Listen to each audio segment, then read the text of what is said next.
One विभाग तथा eco pro के सहयोग से स्वच्छता मुहिम किस परिसर में चलाएगी, देखते हैं खबर में।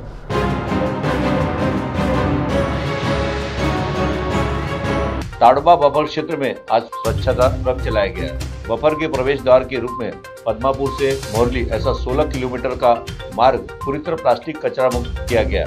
गौरतलब है, ताड़ोबा की पहचान आज राष्ट्रीय नहीं अंतर्राष्ट्रीय स्तर पर हो चुकी है और बड़ी संख्या में पर्यटक यहाँ पर पहुँचते हैं और ऐसे में पर्यटक तथा स्थानिक इस मार्ग पर जाते हुए प्लास्टिक थैलियाँ तथा कचरा सामग्री इस मार्ग पर फेंकते हैं और इस कचरे की वजह से प्रदूषण तो होता ही है, साथ में वन्य जीवों के प्राणों को भी धोखा निर्माण हो सकता है और इन प्लास्टिकों को वन्य जीवों के खाने से उनकी जान भी जा सकती है और ऐसी अनेक प्रकार की घटनाएं सामने आ चुकी है और जिसकी वजह से इको प्रो स्वयंसेवी संस्था तथा मोरली परिक्षेत्र वन विभाग के सहयोग से आज सुबह एक अभियान चलाया गया और पद्मापुर से मोरली तक यह अभियान चलाया गया। वही संदर्भ में इको प्रो के अध्यक्ष बंडू धोत्रे के साथ मोरली के परिक्षेत्र अधिकारी राघवेंद्र मून द्वारा जानकारी दी गई। इको प्रो संस्था चंद्रपूर व मोहर्ली वन परिक्षेत्र बफर यांच्या संयुक्त विद्यमाने वन कर्मचारी व इको प्रो संस्थेचे सदस्य यांच्या माध्यमाने पद्मापूर पासून तर मोहर्लीपर्यंत जे पर्यटक या ठिकाणी येतात त्यांच्या माध्यमाने जे काही प्लास्टिक फेकले जातात आणि ते प्लास्टिक संकलन करण्याचा